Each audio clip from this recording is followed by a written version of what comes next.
What do you say to your constituents in upstate New York who like that tweet? Right. What I say is, look, if the president wants to have a serious conversation about, growing the American economy, I'm all in.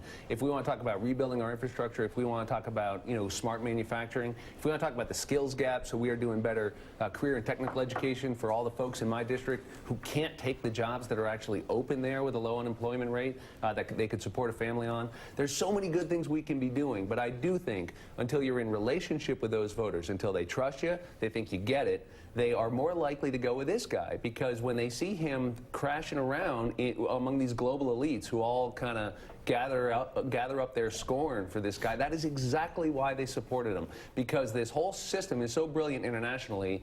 Why isn't it working for so many Americans? Okay. They want it blown up. That's not a bug. It is a feature of this president, and he's smart enough to remember that. And if he starts following Gary Cohn around, he is not the guy who won the presidency. So some of us who actually care about this, who actually believe in addressing these issues, not just exploiting them, have to fill that gap, or we will keep getting beat by this guy. I am tired of, I want to drive it, not ride it. And right now, we're all riding the Trump bus on this. Okay, but then is he a super genius? Because if that upstate, hold on, if that upstate New York voter who is loyal to him, who trusts him, if they're not leaving the bus, but now, put yesterday aside, you saw President Trump. Listen, he was mocked by the Davos crowd a year ago. Right. Last summer, when Jared and Ivanka went to the Allen and Company conference out in Sun Valley, people were trash-talking them right and left until they showed up, and then you would have thought it was like the Queen and King of England.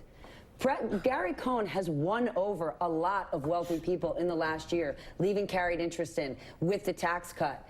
Has Donald Trump found a thread here where he's got his base in upstate New York, and he's also won over Wall Street? For a while, maybe, and I think this is Elise's point, is that you can look, this guy's making it up as he goes along, and you can play this for a while, but the law of gravity has not been repealed. The law of international economics is still what it is. This is not going to end well, and the people who are going to suffer are the very people he's exploiting right now. Some of us care about that. Some of us actually do this to actually bring substantive solutions to those very real problems. He is the wrong answer to the right questions, and we have to make sure we are making that distinction.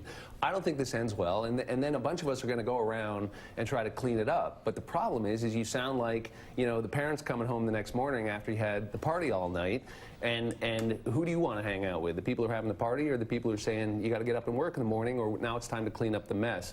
So you better build a relationship with these voters, because we're going to have to ask some hard things of them when this guy is done destroying our fiscal stability, throwing new debt on this economy, and superheating it at the same time, and creating this real ripple among our allies in the international trading structure that is not going to be easy to undo if they follow through on it. The only good news here is I think nothing comes of this, like so much of this Trump rhetoric.